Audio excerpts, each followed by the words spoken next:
Bonjour, présentation de l'appareil photo numérique compact Sony de référence DSC-HX5. C'est un best-seller pour l'année 2010.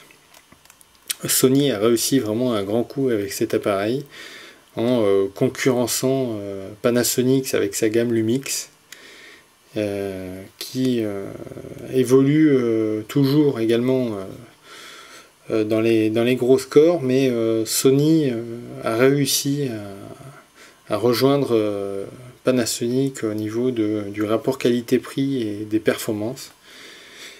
Et donc c'est un appareil qui a un grand succès aujourd'hui. C'est un appareil qui a 10 millions de pixels, ce qui est largement suffisant pour prendre des photos familiales. Il a un zoom 10 fois. Voilà. Il a un grand angle de 25 mm, ce qui est vraiment très appréciable pour prendre des photos lorsqu'on n'a pas trop de recul. On peut faire des vidéos de très bonne qualité en 1080 au format AVC HD.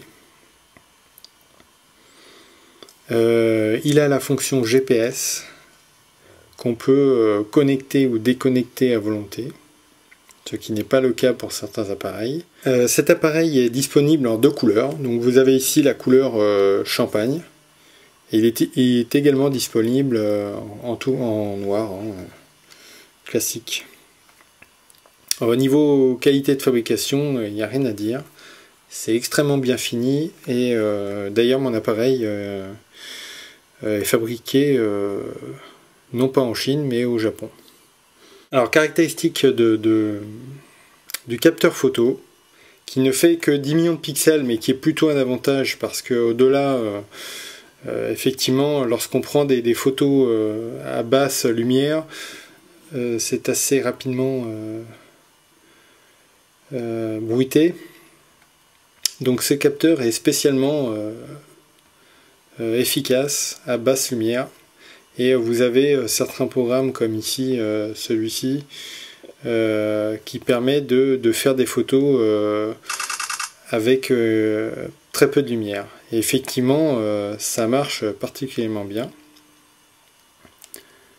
J'ai également essayé en concert de prendre des photos et effectivement, j'ai réussi à prendre des très belles choses.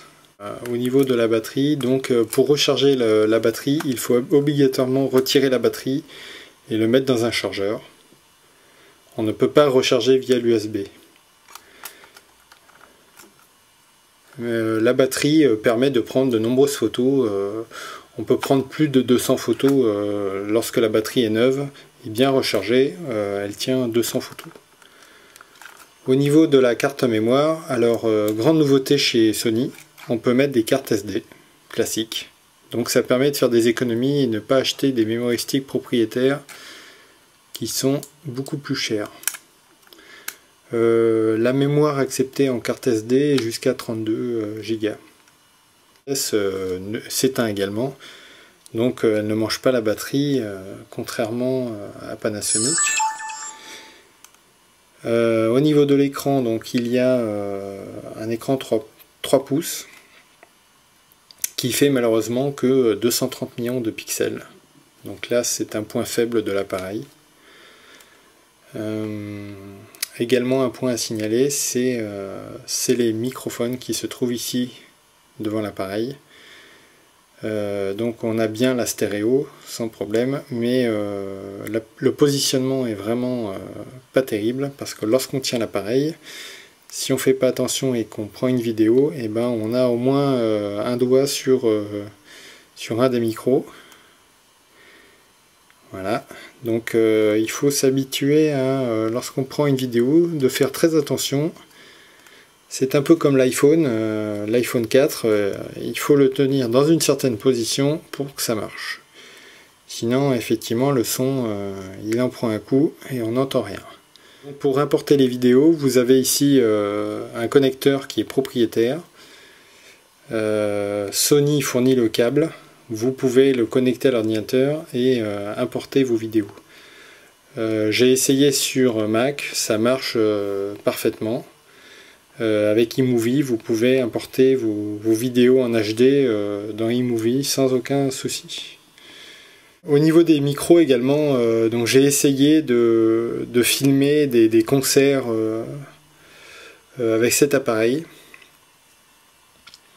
Donc la qualité était effectivement très très bonne au niveau de l'image. Par contre le son était désastreux. Je pense que le niveau sonore était un peu trop élevé. Et malheureusement on ne peut pas brancher de micro externe. Donc à ce niveau-là, ça fait moyennement l'affaire, malgré l'image qui était vraiment excellente. Donc la fonction GPS est complètement déconnectable si vous désirez sauver votre batterie. Donc lorsqu'elle est activée, vous pouvez géolocaliser vos photos et lorsque vous les importez dans Picasa, dans Flickr ou dans iPhoto, vous aurez la géolocalisation de vos photos. Alors petit point au niveau de l'appareil, vous avez ici un bouton qui permet de prendre des photos, une dizaine de photos d'un coup. Donc si par exemple je me mets ici, voilà, je clique, il met burst, et là je peux prendre une dizaine de photos d'un coup, voyez. Donc ensuite il faut attendre qu'il les enregistre, ou on peut effectivement, si ça ne plaît pas, éteindre le processus.